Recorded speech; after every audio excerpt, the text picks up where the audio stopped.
Hi, this is episode 4, week number 4, day 28 of what is now the 35-day Great Root Race. Because as you can see, the basal starts are so big after just 28 days that we're going to have to transplant them out of these Root Riot starter trays much sooner than expected. This will also be our third and final feeding before we transplant, and the theme of the episode is humility and humidity. And even though the next episode, episode 5, is still the review and comparison episode, we're going to look at the plants and the roots to see what's changed. To see if increasing the Clonex solution from 5 mils to 10 mils last week made a difference.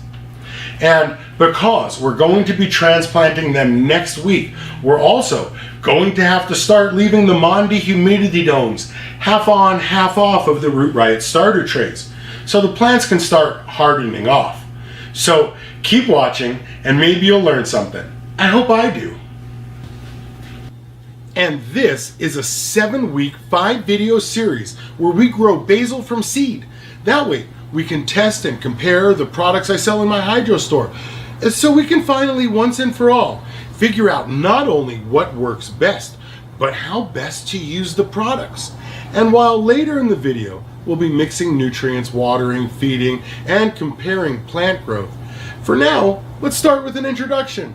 Hi, I'm the Grow Boss, and this is my hydro store, where I get to meet lots of growers and listen to their stories, which is exactly how I wrote my book, The Grow Book and Equipment Guide, because for years now, I've been collecting and writing down all the questions my customers ask. And if at any time during this video, you want to find your closest hydro store, or where you can buy my book, or any of the other products you see in this video, just click the opportunity button when it pops up, or go to everyhydrostore.com. And now that you know that, let's catch you back up on what's already happened before we go on. In episode 1, day 1, the theme was promises and temptations, and I introduced you to all the equipment we'll be using and the rules of the Great Root Race. And in episode 2, week 2, day 14, the topic was root booster or root buster. And in episode 3, week 4, day 28, the overwatering episode, we fed for the second time. And we took our first look at the differences in growth rates between the products. And we also decided, even though we were very eager not quite yet to remove the Mondi humidity domes, not to turn on the other 2 bad boy T5 lights, and not to increase the Clonex solution from 5 mils to 10 mils. And who knows, we may do that in this episode. But before we decide that, let's do some chores first and take a look at the plants.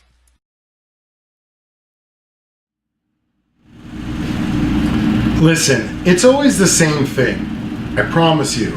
There are no tricks to growing cannabis, and while I water and feed these trays 1 through 3, our control trays, I want to take that time to also comment on a few things, because my experience as a store owner is really what sets me apart from the other videos, right?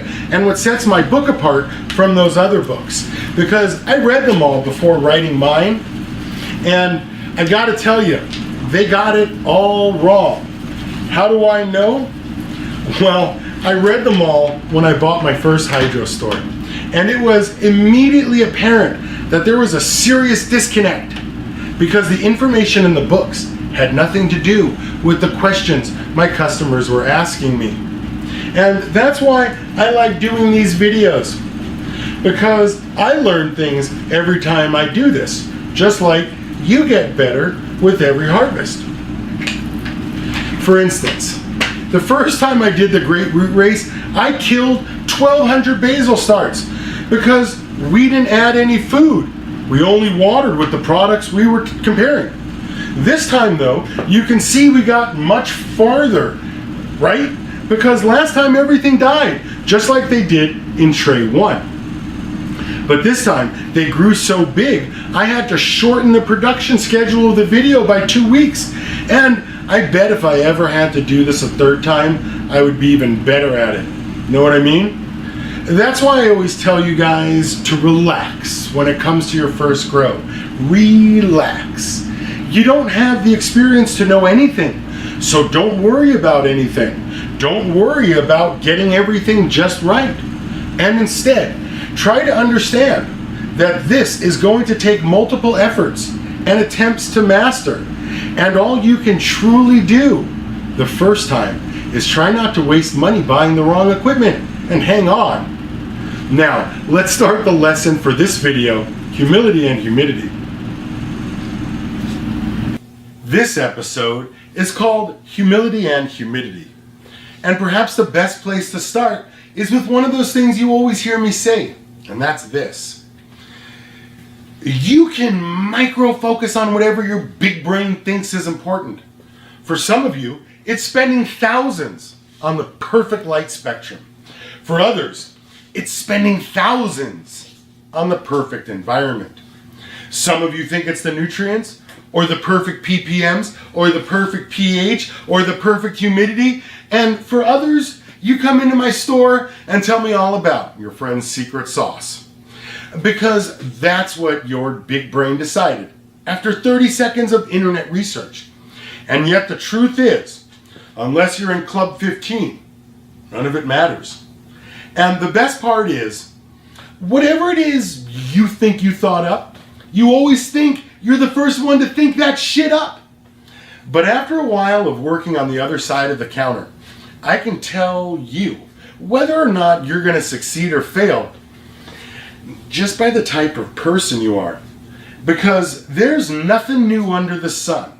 And because there are only so many things for your big brain to micro-focus on, it was inevitable that I would see it all. And I'm not telling you this just to make you feel stupid. I told you all that to prove the point that I already know what's going to happen, because I've seen it so many times. In fact, I've been doing this so long now, I can tell what products you're going to buy and what mistakes you're going to make just by the car you're driving, how fast you talk, and your general appearance. That's how many times I've watched growers get started, and that's how many times I've watched them fail. But then, I'm the guy that wrote the book, right? Now, let's get back to our chores, and we'll talk a little bit more about humility and humidity later in the video. Okay, these are trays 4, 5, 6, and 7, and these two are the Great White trays, and these two are the Orca trays. And if you remember, the difference between them is that we only use Clonex solution in Great White in tray 4, but in tray 5 we also added the Mycochum. And the same thing here with 6 and 7. Only this time we use Clonex solution and Orca in this tray, and we use Clonex solution, Orca, and the Mycochum in the same mix for tray 7. And just look at the roots on all of them. It's crazy when compared to the roots in tray 2 that just got the Clonex solution. And they're even bigger in the trays that got the Mycochum. Now, let's get back to the lesson, humility and humidity.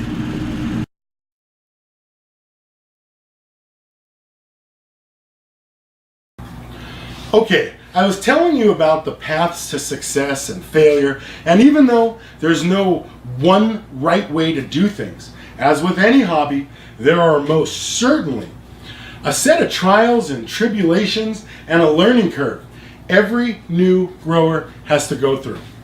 And that's what my videos are about, going over those failure points. Because if you can just avoid failure, by definition, you'll be successful. And while you always hear me say too much light, too much water, and too many nutrients are the #1 problems, the reality is there are a lot of little mistakes that growers can make without realizing it, and for no other reason than nobody explained it to you. So that's what we're going to do in this episode. I'm going to explain one of those little things you always hear about, and it's the perfect humidity. For instance, you'll hear people all over the internet pick a number and tell you that's the perfect humidity. And usually that number is right around 40%. But I ask you, when you look outside, is the humidity always 40%? Is the temperature always the same? And yet, all these people have the balls to tell you there is a perfect number, when I can 100% assure you that there is not. And here's how come I'm so sure. You know how everything in nature has a natural checks and balance. It's always present, and if you know what to look for, it's no different when growing cannabis. Because not only is there no perfect humidity or temperature, humidity and temperature are both directly related to each other. And that's why there's no cold, humid air, because cold air can't hold the moisture. And it's why the poles are the driest places on Earth, why the tropics are the wettest, and yet plants still grow in both places, and at all elevations, and in all salinity conditions. What that really tells us is this: there is no perfect temperature and no perfect humidity. And once we understand that, perhaps we can begin to ask the correct question about humidity, and it's this: what's a good humidity for my situation? And that's something I can answer, because if you have bugs, you're going to want to raise the humidity and temperature. And if you have mold, you're going to want to lower them. And that's because in nature, there are always checks and balances. And heat and humidity are as much the checks and balances to bugs as dry, cold air is the checks and balance to mold and mildew. So now that you know that, you tell me, what's the perfect humidity? The one right in the middle, so you get both bugs and mold? That's why I tell you, there's no perfect anything when it comes to growing cannabis. But that's not all you need to know about humidity. So let's get back to our chores, and we'll talk more about humidity in clones later. Now, let's take a look at tray 8 and 9. And these are the Roots by Humboldt nutrient trays and the Green Fuse tray.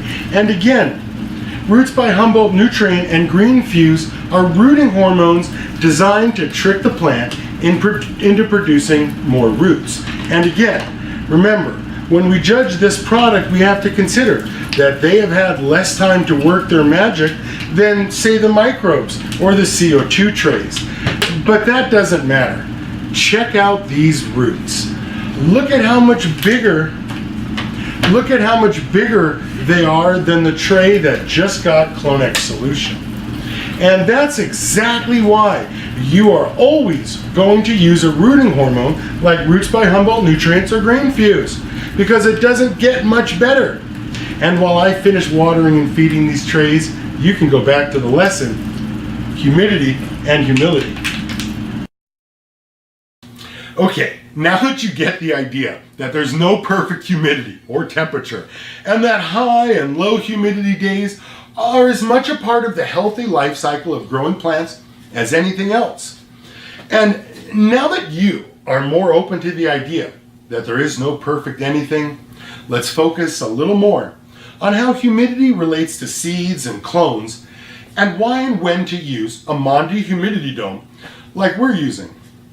Because just like bugs hate it humid and mold hates it dry, seeds and clones feel the same way about humidity too. So let's start with the whys first, and to do that, all we have to do is ask, what's the difference between starting a seed and a clone? And basically that comes down to two things. Clones are older, but seeds have roots. And that's exactly the way to think about this. See, a clone doesn't have a root. So if you remember back in episode 3, when we went over roots and how they work, it turned out that the root is responsible for absorbing water and the root hairs for absorbing nutrients. Which means if you have a clone with no root, the imminent danger is from dehydration. And since we also know that plants transpire or sweat from their leaves as part of the photosynthesis process, the way to protect a cutting is to increase the humidity in her environment until her stomas close, or at least decrease the release of water, and that happens somewhere around 70%. That's why you don't need rainstorm conditions under the Monty Dome, because even one drop of water anywhere in the dome means there's more than enough humidity. That's also why you see clones with their leaves snipped in half. Growers do that to slow the transpiration rates. And now that you know why clones need domes until they're cuttings with roots, do you also understand why seeds don't necessarily need domes? That's right, because the taproot from a seed can immediately start absorbing water as soon as it pops. And now that you know all that, you're probably wondering why I'm starting seeds under Monty domes now, right? And you can keep wondering about that while I finish up my chores. Now this is tray 10, and this tray hasn't pressed since day 3. And just like you can see, the tops in the green pad tray are not as green as the tops in the Clonex solution tray. It's just as obvious that the roots in the Clonex solution tray are not as big as the roots in the green pad tray. And I'll get into why that is at the end of the video. But for now, just look at how much bigger the roots are when you add green pad CO2 to the starts. Wow, check that out. And now let's water and feed the mystery trays 11 and 12. Okay, these are trays 11 and 12, our mystery trays. And while I'm not prepared to reveal what's in them yet, I do want to show you the starts and their roots, because this tray, tray 11, is probably overall the best tray. And while tray number 12 started off strong, fortunately, it doesn't seem to be doing so well now. And while that may be a little bit of a hint to what I'm testing in here, for now, and before we end this episode, I would like to point out one more thing about determining the correct amount of nutrients, and it's this. Remember how we used 5 mils Clonex solution for the first feeding and then 10 mils for the last 2? And do you remember how I always say the correct amount of nutrients is the least amount you can get away with? Well, the question you guys always ask is how to determine the correct amount. And I just want to point out some clues you can use to determine some things about the plants. And to demonstrate, I'm going to use tray 2, the Clonex solution tray, and tray 10, the green pad tray. And remember, they both get the same amount of Clonex solution, and that the only difference between these two trays is the CO2 from the green pad junior in this tray here. And I showed you earlier in the video that the Clonex solution tray had bigger, greener plants, but that the green pad tray had bigger roots. So, why is that? And do they have anything to do with each other? And what does it tell us about the plants? Well, it turns out the yellowing is specifically caused by the increase in growth rates from the CO2 the green pad junior is generating. And that's because in the photosynthesis equation, there are only 3 things, right? Light, water, and CO2. And we know what happens if you add more water or more light. You kill your shit, right? So the only thing left is CO2.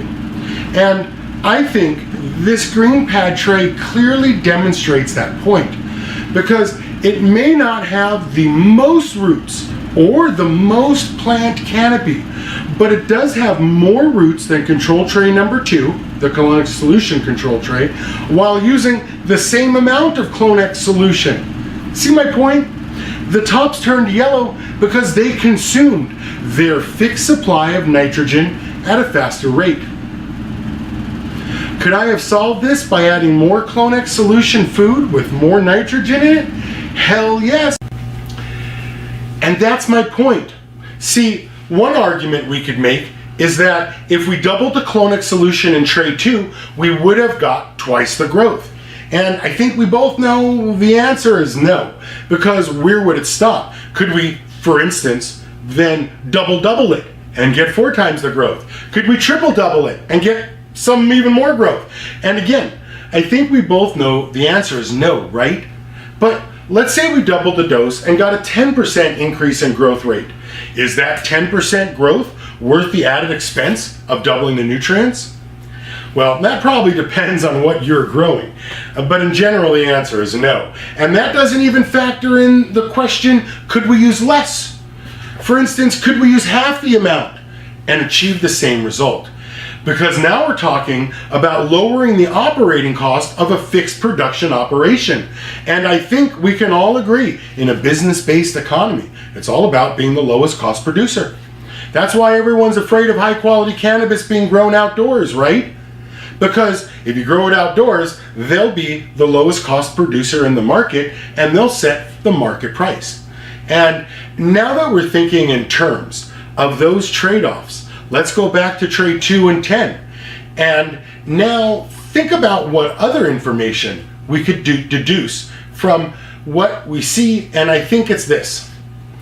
If the green pad tray ran out of Clone-X solution from just the addition of a little CO2, and since the first sign and symptom of a problem was the nutrient deficiency, then I would like to suggest that the dose we were giving tray number 1 was in fact correct, unless another force in the law of minimums acted upon it, like changing the quantities of the inputs to photosynthesis, like light, water, and CO2.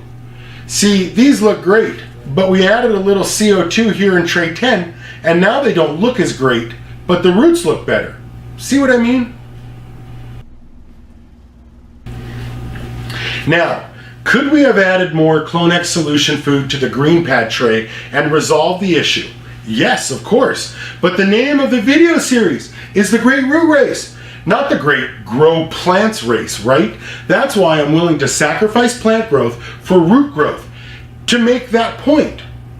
Now, in the next series, The Great Grow Race, when we transplant the starts from the Clone-X solution tray into smart pots and grow them out under different lights with different nutrients, then yes, that will be important. But the whole entire reason I have spent the last 6 months writing and shooting and editing all these videos comes down to this one specific point.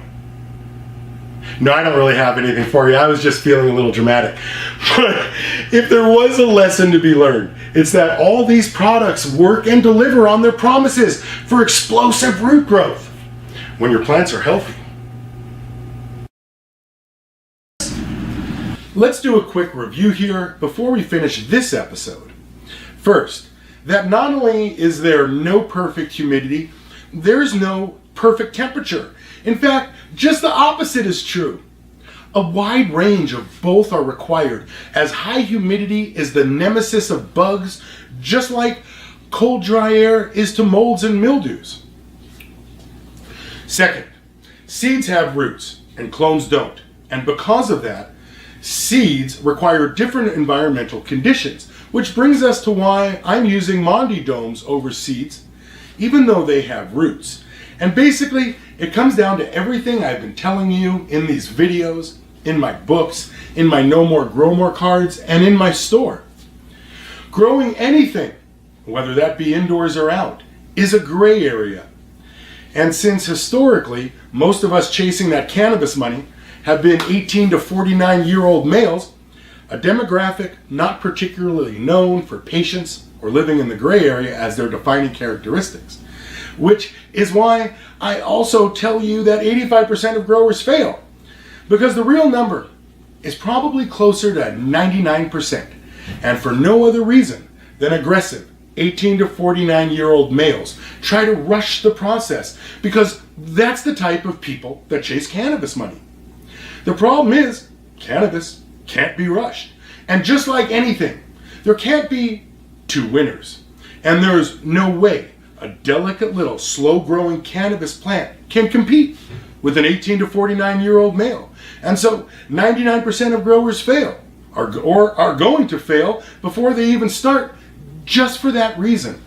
And I know I say 85 in all my videos and in all my books and stuff, but it's late. I'm tired, and this is the end of a long video.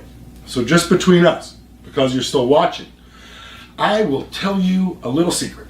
If I put 99% in my books, you'd laugh at me. So I lied, and I wrote it as Group 85 and Club 15. But the truth is, it's really Group 99 and Club 1%, And it's always been that way, and I've worked and owned multiple hydro stores over the last decade. And I'll tell you one more thing while we're here. If you watch my videos and read my books, I never once tell you how to grow. Technically, all I do is help you avoid the problems. And if you can just do that, if you can just do that, the cannabis will grow itself, right? Has been for 400 million years. Okay, let's finish up this video with what to expect from the next video. And while I'm waiting until the next episode, episode 5, week 5, day 35, the final episode, before we really get into comparing the root growth rates and then transplanting, I thought I would give you a quick peek at the early results now, while I comment a little bit more about why I waited this long to crack the Mondi domes. And I didn't increase the light or crack the domes until now because it's always the temptation to do more when everything is going well, isn't it? Because you figure if things are going great, more would make it even more greater, right? But I can assure you, it doesn't. And when the plants want more, they'll tell you. You never have to guess because it's a plant. And you can always add more nutrients, more light, and crack the dome later. So what's the rush to do it now when everything looks so good? Remember, it takes 10 times longer to fix something than it does to destroy it. And the hardest part about growing cannabis is not growing the cannabis. It's the patience necessary to wait for the cannabis to grow, because there is nothing you can do or buy that's going to speed up the process or magically turn your weed into something the world has never seen before. It is what it is, and it will never be anything more than that. And I suspect that's why 85% of you fail, because you make this into something it isn't, instead of keeping it simple and keeping this about the plants. And all these starts, they look good, don't they? Before we end the show, here's a couple of words for the sponsors. When you go shopping, don't forget to get Gorilla tents if you want the most hardcore, heavy-duty tents on the market. And Mondi humidity domes for the perfect environment so you can start the perfect clones. And when it comes time to feed those clones, you're going to want to do that with CloneX Solution, the perfect food for your perfect little cuttings. And of course, all these little seedlings are being supplied fresh CO2 from GreenPad Junior CO2 generators, the perfect CO2 for your perfect clones. And don't forget to buy Great White microbes for explosive root growth. Finally, something that keeps its promise. Great White microbes really does blow your shit up. And don't forget, all this growth is happening under Nickel City Bad Boy 4-foot 4-bulb T5 lights. Okay, thanks for watching. I'm the Grow Boss, and if you like this video, subscribe to the channel, and if you have any questions between now and then, you can always schedule a consult with me by clicking here. Trust me, I know how much you've spent and how much time you have invested in this, and I promise, I can fix your garden in about an hour. So call me before you quit.